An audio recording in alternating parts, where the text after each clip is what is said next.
Hello, everyone. So, before we begin, we want to acknowledge the lands on which we are gathered here today. Our team resides in both Toronto and Ottawa, Canada. In Ottawa, we recognize that we are on the unceded, unsurrendered territory of the Algonquin Anishinaabe Nation, who have cared for this land for millennia. In Toronto, we acknowledge the traditional territories of the Wendat, the Anishinaabe, the Haudenosaunee, and the Mississaugas of the Credit First Nation. These lands are covered by Treaty 13 and the Williams Treaties. As this is a global gathering, we encourage everyone to reflect on the Indigenous and traditional lands they reside on, the histories of these territories, and the ongoing relationships with Indigenous and traditional peoples maintain with them. We express our respect and gratitude to the past, present, and future generations of Indigenous people who continue to care for these lands and waters. Now, on to a little bit about us. We are post secondary students working at Policy Horizons Canada. This is the Government of Canada's Centre for Strategic Foresight. While completing our studies, we've been learning how to explore possible futures and the big changes that might shape them. Policy Horizons publishes reports that examine future possibilities, disruptions, and uncertainties. In today's session, we'll draw from a few of them, including Future Lives, Social Mobility in Question, Metaverses, Exploring Change in Social Connection, Foresight on AI, Policy Considerations. If you'd like to learn more, we encourage you to check them out. They highlight key trends that will guide you through our discussion today. Now, on to today's topic.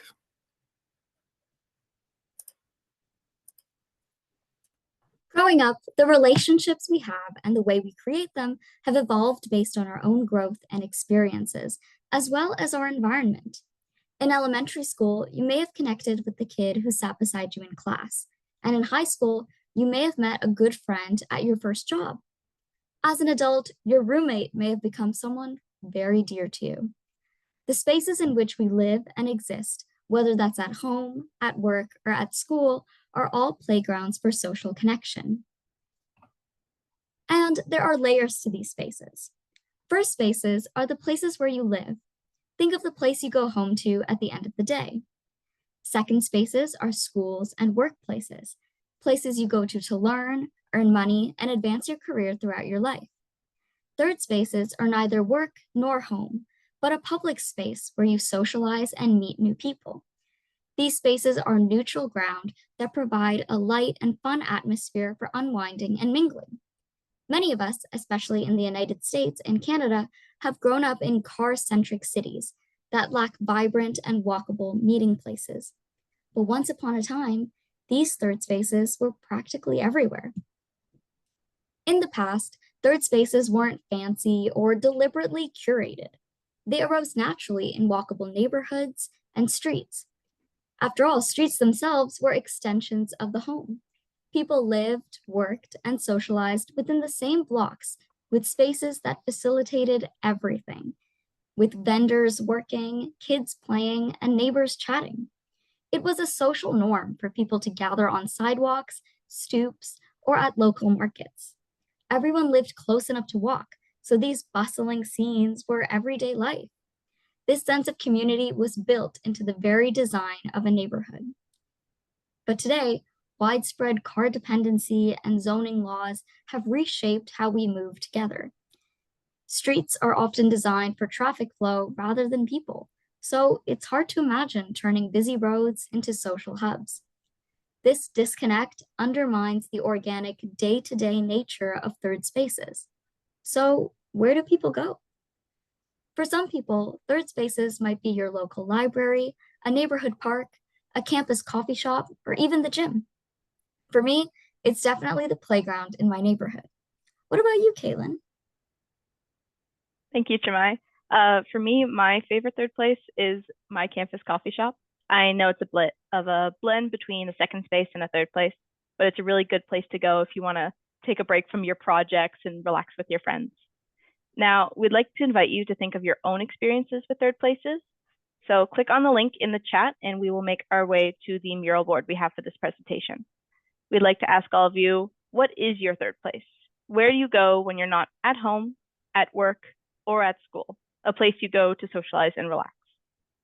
If you're in the mural board, you can click on the sticky notes in the top middle section of the mural board and type in your answers. And if you can't access the board for whatever reason, no worries. Feel free to drop your answers in the chat and we'll add them on your behalf.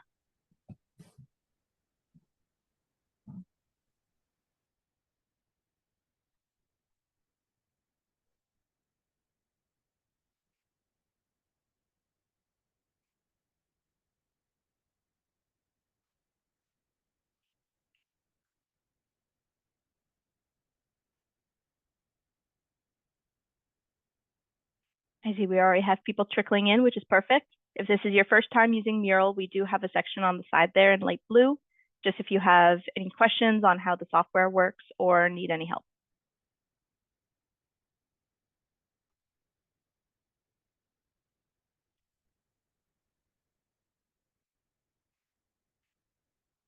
Thank you, Scott, for putting in the university library. I'll add that in for you. That's a great one.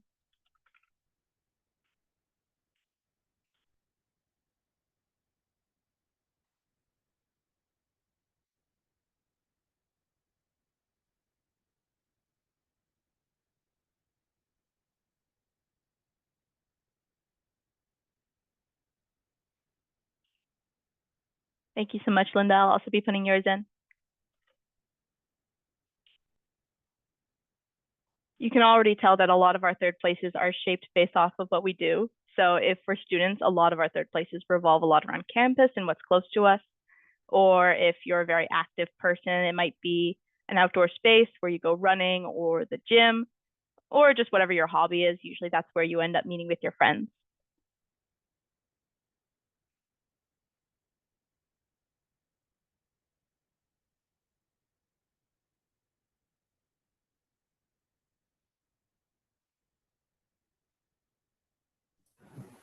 It's good to see that we've got some folks interested in their wellness, reading for sure. I'm wondering if there's any other types of community gatherings, maybe faith spaces that folks use. Yeah.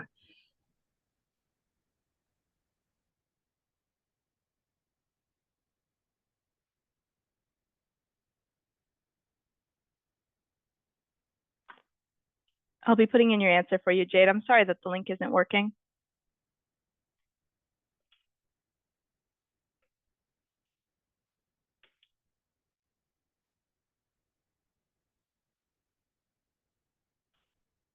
We've got a great answer here. My third space is in the neighborhood playground with the kids.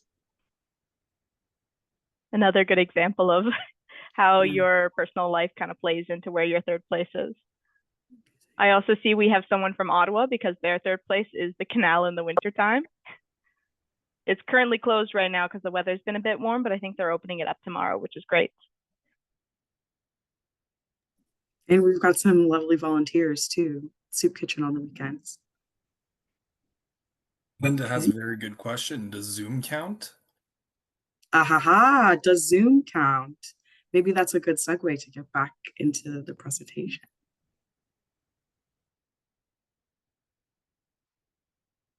I think most people have put in their answers. The active typing seems to have slowed down a little bit. I'll give one more minute just in case, and then we'll head back to the presentation. But I really like everyone's answers so far. It just goes to show how diverse our third spaces really are. Mm-hmm. Now, for the past several years, physical third spaces as we traditionally know them, including a lot of the examples you all listed in the mural, have been deeply affected by several change drivers. Change drivers are things that cause a significant change in a system. Let's start with one. Commercialization and privatization have been significantly reshaping third spaces into more business-driven environments. As companies and private investors take control of these spaces, the focus shifts from community-driven goals to profit-driven motivations. Take cafes, for example. They were once community hubs where many people enjoyed relaxing and meeting friends, but have since been branded as co-working spaces with really expensive coffee and limited time allowances. Essentially, commercialization and privatization shift the nature of third spaces from places of free social exchange to areas where access and experience are often determined by your ability to pay. Now, speaking of the ability to pay, inflation and the cost of living are influencing the accessibility of existing third spaces.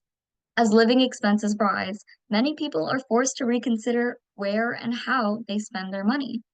Many of the places you all mentioned may raise their prices or restrict services to cover rising costs, which, in turn, reduces their role as a community-centered third space.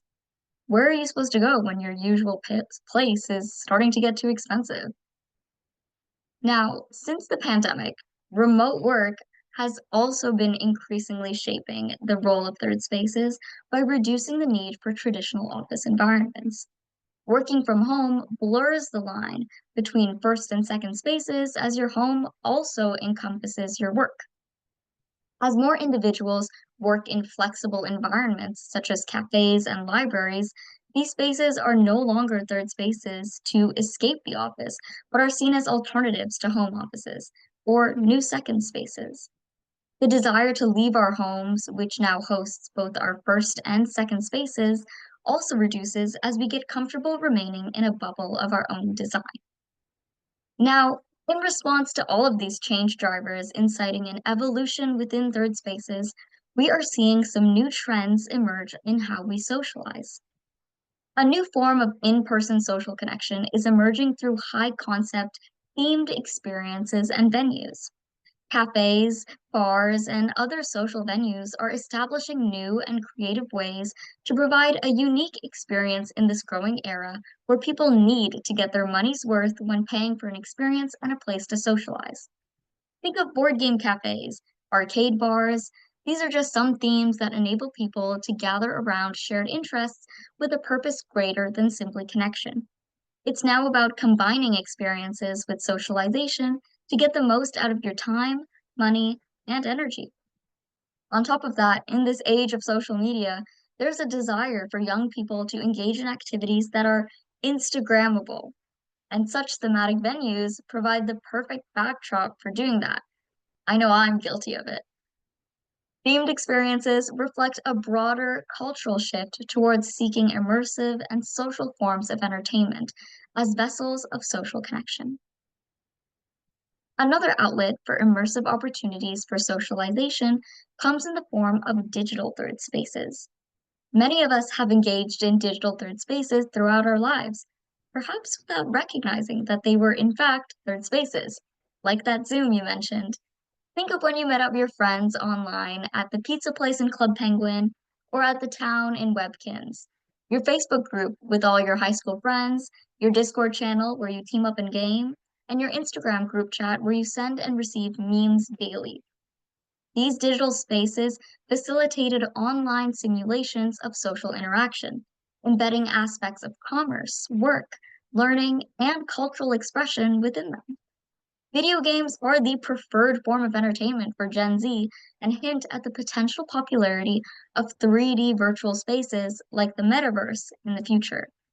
Because of some of those change drivers like inflation and remote work, it might become more comfortable and the norm to interact with each other virtually. Whether through 3D virtual spaces, through gaming, or through social media, digital third spaces might become the preferred outlet for social connection. Given the growing trends of themed experiences and digital third spaces, what might become of physical third spaces as we know them? And where is the future of social connection headed? I'll pass it over to you, Danielle.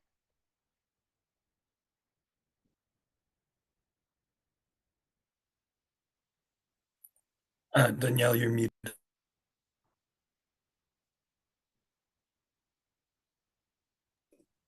Thank you so much for helping me out with that, Nick. Classic debacle. I'm inviting everyone back to our mural. We'll put the link in the chat as well as the password. And in the mural, we're going to use a futures wheel to explore some of these change drivers and trends that are affecting and influencing third spaces. So in exploring the future together, we're going to use this foresight tool. Future wheels are tools that are collaborative and allow us to map long-term consequences around a single change factor. It's this type of analysis that provides the foundation for how we, as future thinkers, might begin to explore the impacts of change and identify aspects of future scenarios. So we'll head back into that mural board. You can click on the link in the chat, and that's where we're going to begin exploring first, second, and third order changes around third spaces. I have to switch over as well. Okay.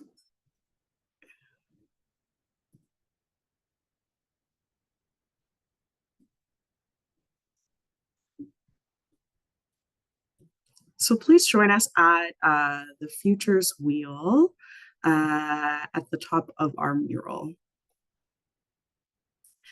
You'll see at the center of the wheel, there is our single change factor. How might third spaces evolve over the next 15 years? We want you to ask yourself, what changes could shape our capacities, opportunities, and motivations for social connection in the future? Using this tool to organize and visualize potential change factors around that one, potential impacts around one change factor, will demonstrate how, like ripples from a pebble in a lake, first, second, and third order consequences of change can be organized.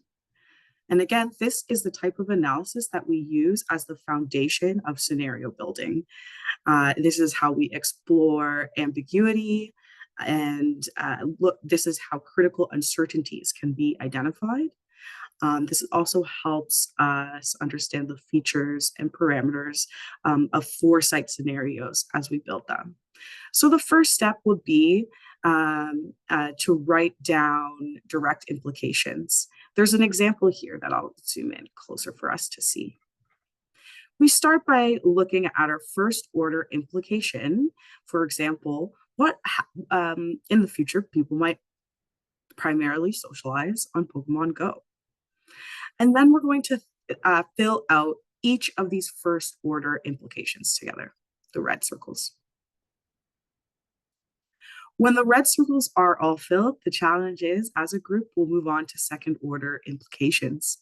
We'll look at what is the next direct impact. For example, after people primarily socialize on Pokemon Go, then physical and digital spaces may begin to blend together. We'll also be looking at the interactions of the lower order changes to come up with a new change. Once we go through all the second order changes, all the blue bubbles are filled, we'll go on to the third order changes. And here is where we're really flexing our future thinking muscles. So for example, after people primarily socialize on Pokemon Go and later physical and digital spaces blend together, then come 15 years' time, cities may invest in redesigning spaces to make it easier to play these games. Again, we're also going to be looking at the interactions between the lower order implications, the blue bubbles, to find surprising interactions at the third order and after years of change. So I invite us all to get started. You could double click on any of these circles to add your own response. And I ask you now, I turn back to the group of participants and our audience members. How might third spaces evolve over the next 15 years?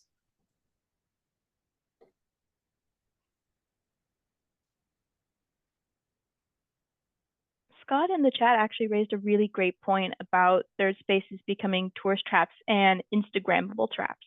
So places such as churches and mosques, when they become Instagrammable in a way after worship, they herd you out of the room so the tourists can come in and take pictures. I think that's a really fantastic point. and we could probably incorporate that into one of the first order. Absolutely. I've added their third spaces become Instagram traps. You could even argue that that's happening right now with many of our current third spaces. We see a lot of restaurants and cafes create photo walls that are aesthetic and pleasing, so people have an additional motivation to enter these spaces and exit with a photo as proof of their entry. I already know a lot of places in Ottawa that really follow that method of having a very pretty wall in a coffee shop. So that definitely is something that's happening. Instagram photos are a pretty good motivator nowadays. It's an interesting way to approach city beautification projects or even think of opportunities for street art. And that really brings up a very good point about the tourism transforming community spaces. The question is, can third spaces continue to be authentic with digital uh, kind of business drivers working as forces behind all of this? And wonder what might happen as the authenticity of our third spaces reduces. I see a hand raised by Richa. If you'd like to unmute yourself and share an implication.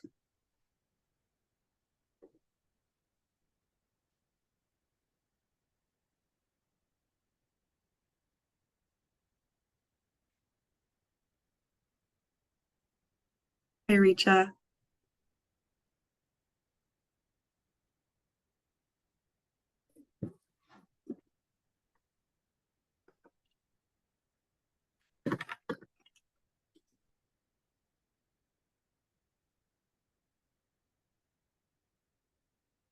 Other guests as well are welcome to unmute the mic, and you can share verbally.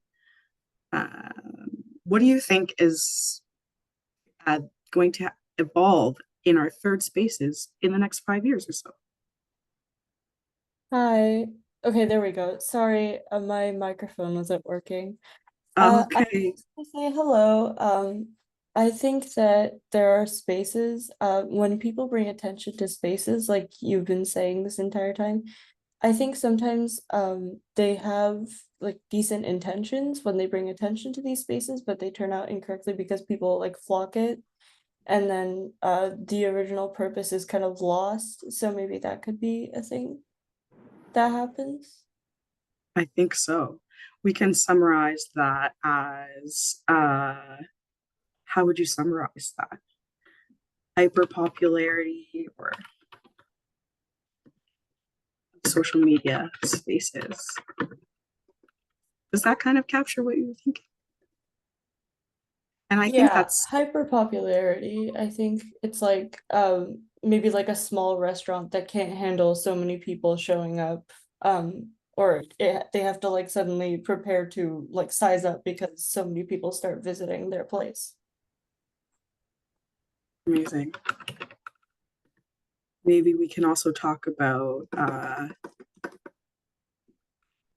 pressures on small businesses. Okay, folks, so that looks like we've got all of our first order implications laid out. So let's go forward a little bit more into the future and think about 10 years from now. What happens after third spaces become Instagram traps? What happens after the authenticity of third spaces is reduced? After we see pressure on small businesses, hyperpopularity of social media spaces, and after people are only relying on virtual spaces to talk to each other. You can also think about what might happen if these implications are to interact with each other. So, for example, if people are only relying on third spaces to talk to each other, and there's a hyper popularity of social media spaces, then perhaps, indie and independent artists won't have audiences.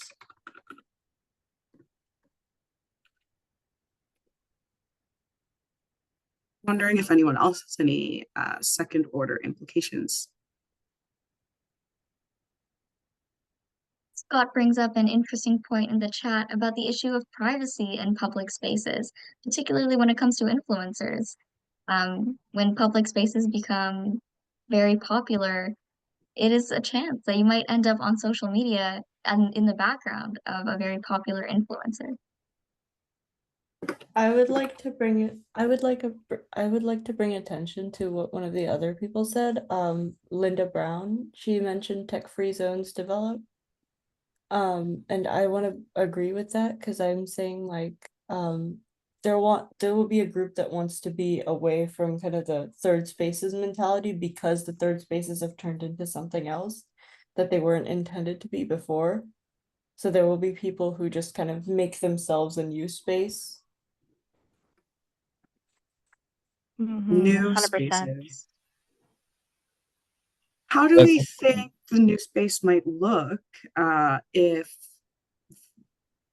it's more or less authentic, but mixing it with the potential for an Instagram trap? It could be still be susceptible to the same things that happened to previous third spaces, I suppose.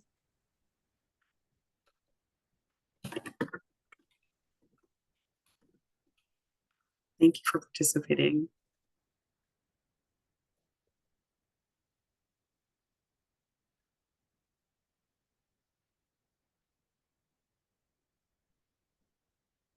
I think that I've got a new addition here, the decrease of local cafes or local places that have no tech allowed. Okay, so tech-free zones, cool.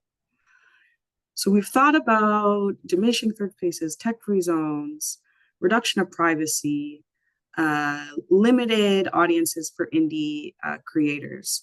But I'm wondering what opportunities might be in this space. Small businesses, particularly in the Canadian context, are very adaptive. And given the popularity of third spaces or desire for more authentic spaces, I could see something happening like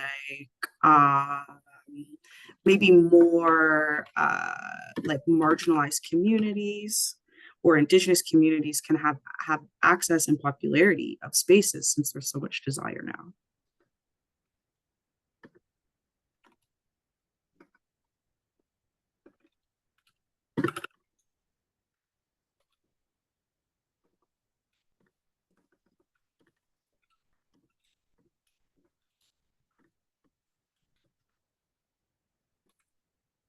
Okay, let's see how my typing went. Yeah, not well. And Richa actually brings up a great point, which is virtual audiences who can tune in from anywhere. For example, if someone's traveling, instead of doing that for traveling, you can just hop into a virtual space concert or something. A virtual Eras tour, as Caroline said. Maybe on her next leg of the tour, that's what you'll do. Virtually everywhere. It's like, because I remember for the Eras tour, for example, people were traveling all the way to the UK, which is kind of far from the US because a lot of the fans are here, as far as I know, but they were like traveling all over the world just to go see her. So it's like, if it's virtual, you literally just like hop into your living room and dance your butt off for a couple hours. It might make that dancing a little easier. Go ahead, Kaylee. I even remember on TikTok and I think also Instagram, it was quite popular for people to live stream the event. And on that live stream, the chat was flooded with people from all over the world watching. Either they couldn't get the tickets for whatever reason, or they couldn't make the event. And it did form its own, like a micro third place in a sense, where everyone is united and together and just listening to the concert, even if the quality maybe wasn't the best because it was a TikTok live stream. Yeah, absolutely. There's another great point in the chat about Wi-Fi soon being seen as a human right because the access to it is what brings us closer to other people. And without it, you'll realize just how much you really need it. Wow. Now that is an interesting and future forward idea. Yes. Getting a That's little going to bring dystopian. us, it's a little bit, it's one of those, that's real future thinking. It's Mhm. a dialectic, could be good, could be bad. And I think that pretty much fills up our second order implications. Let's travel 5 more years into the future, 15 years from now. What might happen after Wi-Fi becomes a human right, and after our third spaces have diminished or become micro third spaces?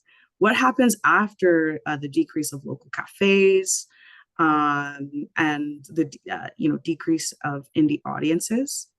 But at the same time, we may see the development of tech-free site bases and tech-free zones. More marginalized communities and indigenous communities could have more accents or more spaces. And we could see more virtual spaces. What do you think happens after this? I think Scott's point about Wi-Fi being a human right really could blend into the bubble on marginalized communities and virtual audiences. So maybe 15 years from now, the government does make it a human right where everyone does need Wi-Fi to be connected and to have access to all this new technology. So it could be implemented in policy where if you live somewhere rurally, they will make sure you have internet access. Or if you maybe are a little bit older and struggle to understand kind of how to access the internet and how to access these resources, maybe policies would put in educational programs for those communities. Caroline brings an interesting point about thinking about what this means for the next generation as well. Social connection means something different to everybody of every age, but particularly when we think of our generations. I know as Gen Z, we're very comfortable on social media and meeting people online, but what is this going to look like for the next generation?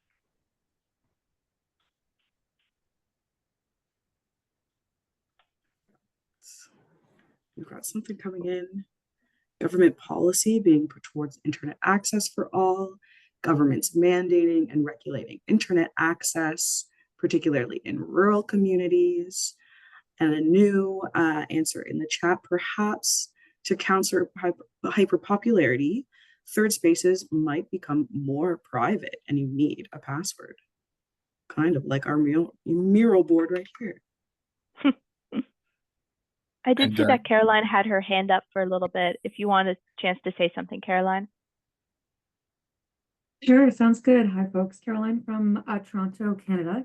I just had a comment in regards to what I had posted in the chat of what this means for the next generation as well. I had read a book and I'm completely forgotten what the book was, but it's in regards to experiencing new real life experiences in person and how that actually improves your confidence and improves your resilience and improves things along those lines if you're actually experiencing it in real life. So you're going skydiving or bungee jumping or dealing with a challenge or I don't know, even something like a car accident. You're dealing with that in real life versus versus the opposite of that of dealing with it in the safety of your own home through VR. So there's something there in terms of what it looks like for the next generations, not only in terms of socialization, but also confidence and really just thinking about what those real life experiences mean versus sitting at the comfort of your own home, experiencing it through a VR or on the computer. So pros and cons to both, but yeah, just something that I've been kind of contemplating with while you folks have been talking. Amazing. Thank you so much, Caroline, for sharing. And we've got a response from Scott in the chat. One of Scott's favorite images is of how people used to go visit a place and watch with their eyes versus now we have people watching the world through a screen.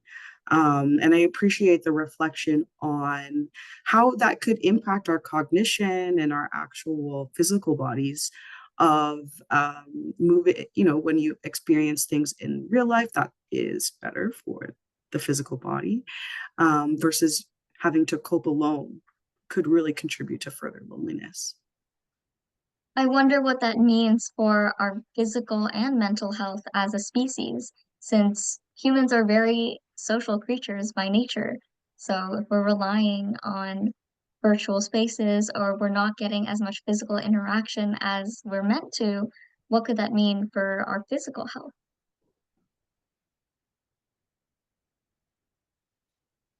Let me put this over here. Thank you so much, Caroline, for putting your book in the chat. I really want to read it after this.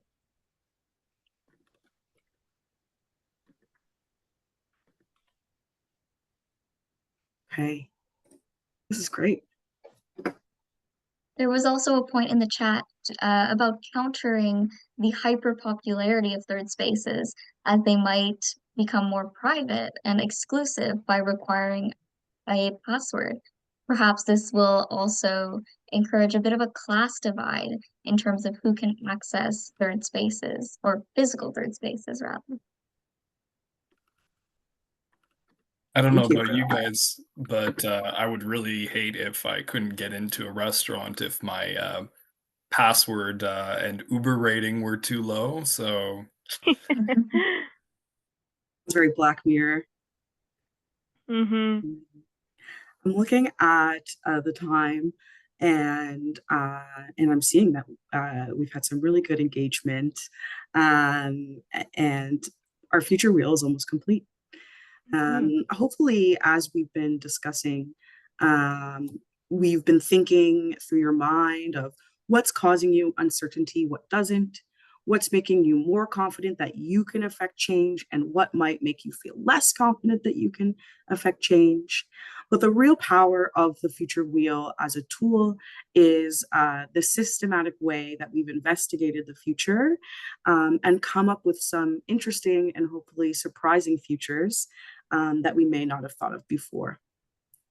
So I'm going to switch back into our presentation, and I believe I'm handing over the mic to Chinmay.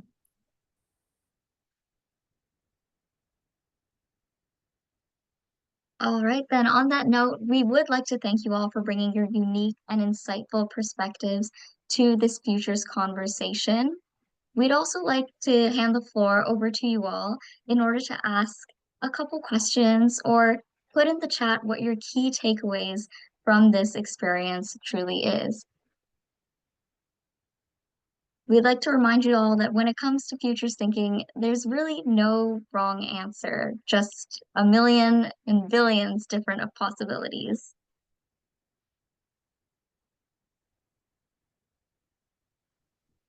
I'll also pass it to my co-host here.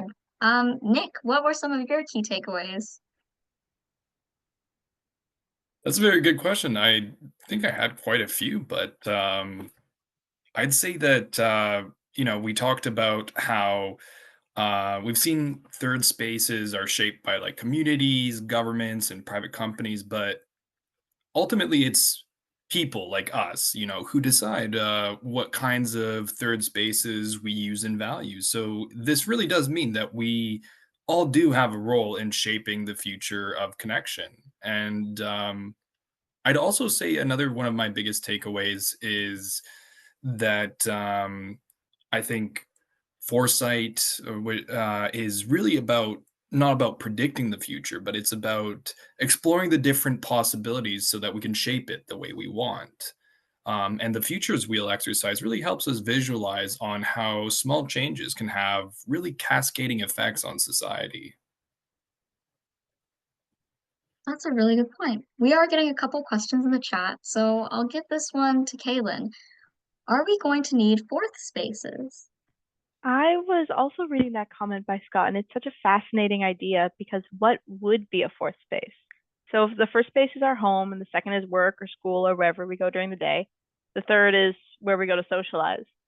I think maybe if we really follow the direction of technology and the direction of everything becoming digital in an aspect, fourth spaces might need to be a place where we can disconnect. So maybe fourth spaces become just your local park, your local, wooded area or a hike.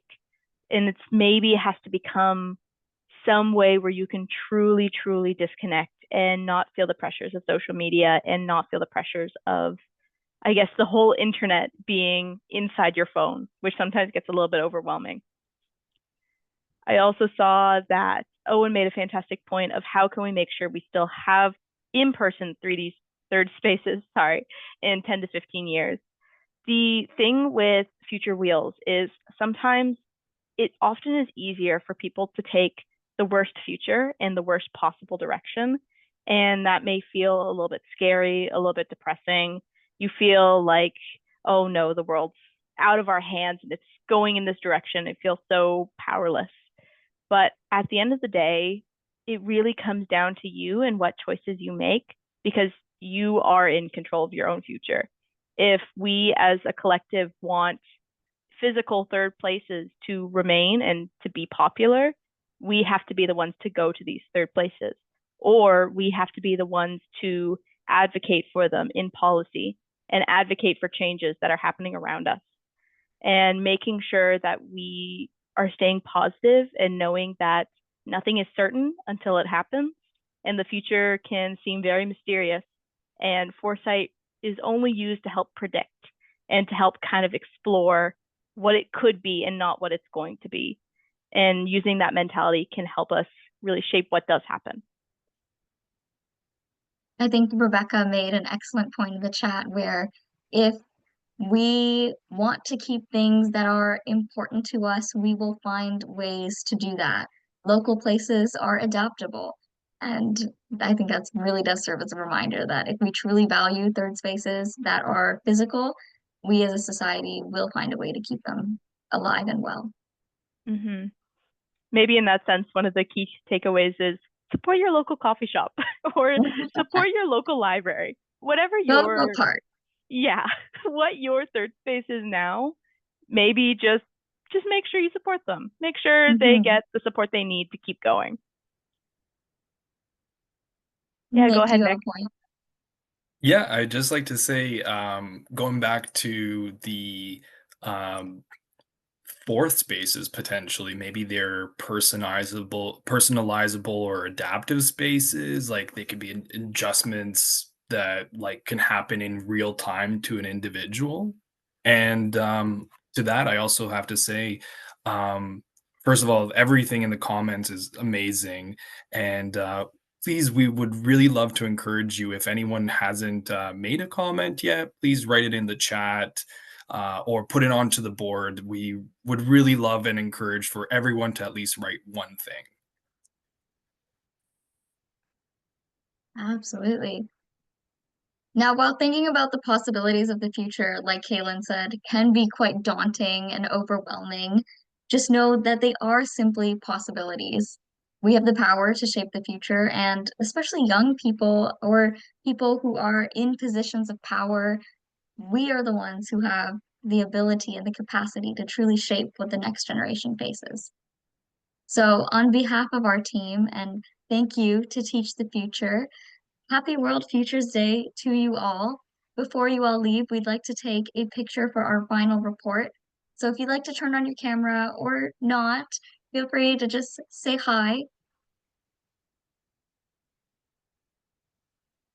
I'm just switching to gallery views so that I can get a nice shot. I hope that other folks are taking shots. One more second. There's a window. Okay, amazing. And let me see if I can get a different one more time to try a different view. Whoops, I pinned Caitlin, that's my bad. Little tech things as always. Okay. All right, I think we're good to go. Okay. Okay. Maybe we can open it up for questions. Any lingering questions, but happy for World Futures Day to you all.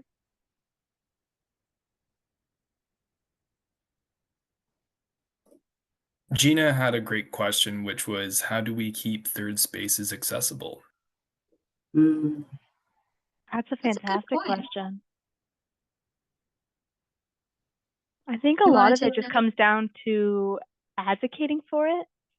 Like truly, I know in Ottawa in particular, and I think also Toronto, there's a lot of initiatives to make coffee shops and certain third spaces accessible by adding a ramp to the front door. Because the way the buildings were built, there's one singular step to get up into the store, which if you are in a wheelchair or even down to just having a stroller with you makes it really hard to get in. So examples like that, just really making sure you're advocating for them and supporting the positive solutions that do come up and making sure they get the momentum they need. Here in Ontario, where I'm located, we've got the Accessibility for Ontarians with Disabilities Act. And for better or for worse, it had set a target to try to be completely accessible by 2025. And I think setting targets like this helps motivate folks to act. Yeah.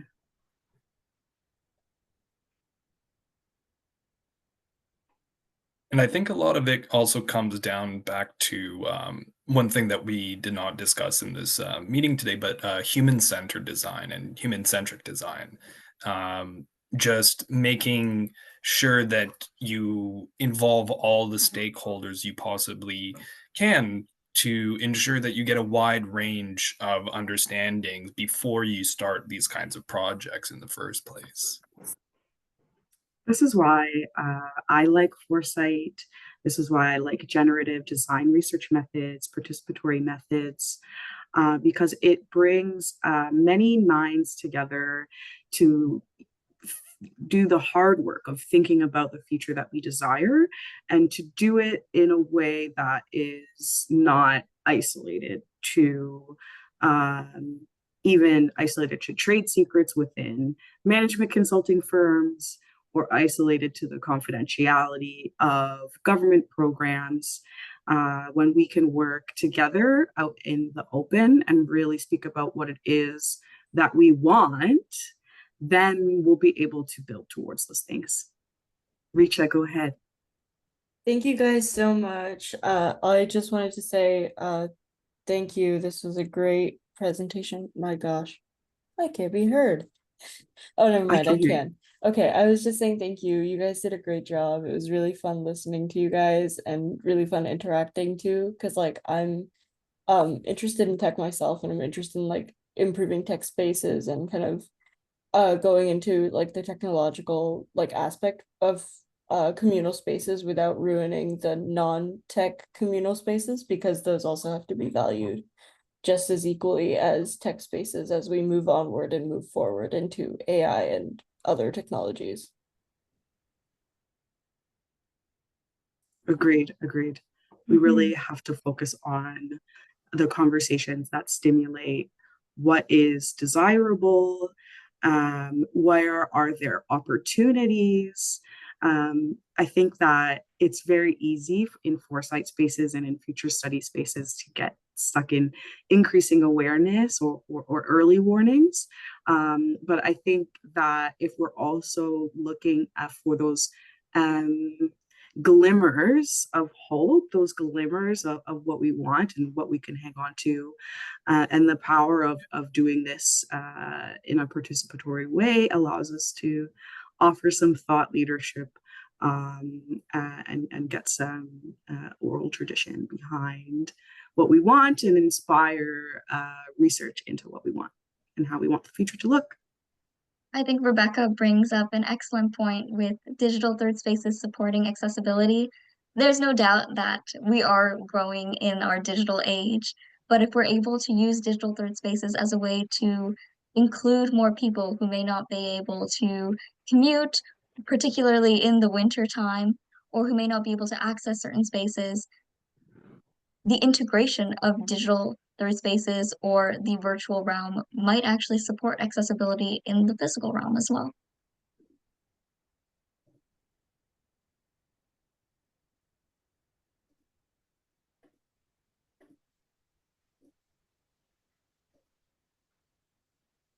Gina also asks, do you think the demand for third spaces will push cities to move away from car centricism, or will it be limited by it? And that is the question.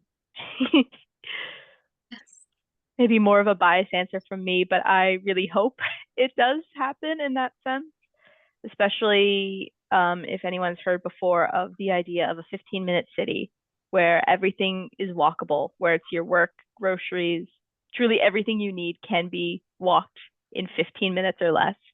And I know a lot of people strive for that. And I think in newer communities, it is a new model that's being focused on. It is a hard thing to change when our foundation is already pretty built into our cities, but it's not to say that it's impossible, and it is something that can be done with time.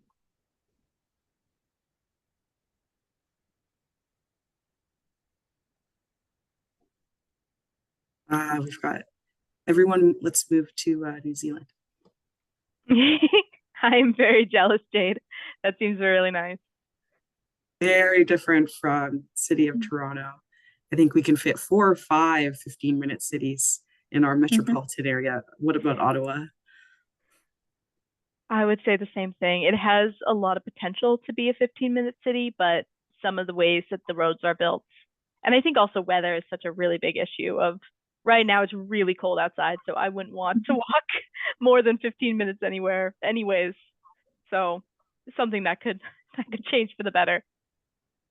University campuses are excellent examples of 15-minute cities, or rather mini cities within the cities that they live in, as a lot of students and need to commute and go to their classes or go to their house or go to the grocery store. And many of them rely on either public transport or are walking to places. So they're like their own little city hub within a larger city. I know we're getting to time now, so I'll leave the option open for any last minute burning questions.